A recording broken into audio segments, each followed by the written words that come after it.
some big news from the Los Angeles Kings on Monday evening as they announced that defenseman Drew Doughty will also be out for the remainder of the season. A big blow to their playoff chances, Chris, which are just about a coin flip at this point. Doughty has been out a while, struggling with the wrist injury. He tried to play through it, see if he could rehab it enough to get back into the lineup to help the Kings with their playoff push, just something that wasn't going to work out. Doughty ends up undergoing surgery on that wrist and will be back and healthy in time for next season. So disappointing of a year for Drew Doughty for so many reasons. One, he talked before the season started with us just about how motivated he was to play in the Olympics. That doesn't happen. Then he talked about playing meaningful games with the Los Angeles Kings. Of course, they've been playing meaningful games, but just to get back into the playoffs potentially and not have Drew Doughty be part of it, pretty big blow. Yeah, it's a huge blow. I mean, and it's obvious he's one of the best defensemen. He's been playing great hockey this year, and to not have him, I think that the Kings at least have had experience with that. To not have him a lot this season, they're 16, 14, and 5, I believe, with Doughty out of the lineup.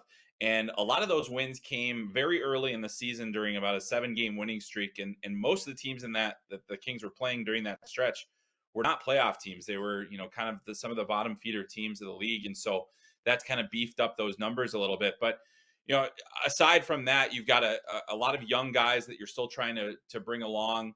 I would say that the Kings felt like this year, to me at least, was a year ahead of schedule. I thought that next year was going to be that real big push year for them, but they kind of been ahead of schedule.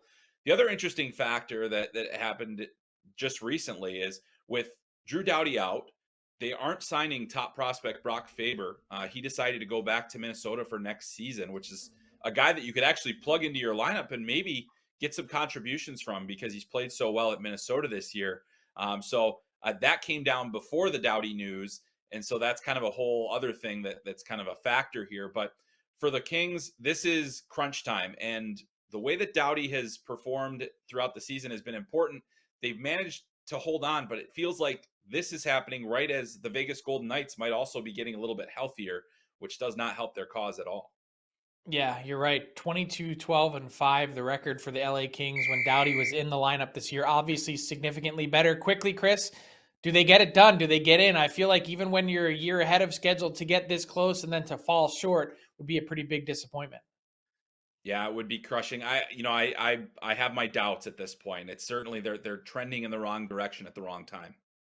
You have your doubts. Well played. I see that. Doubts, Doughty, way to go.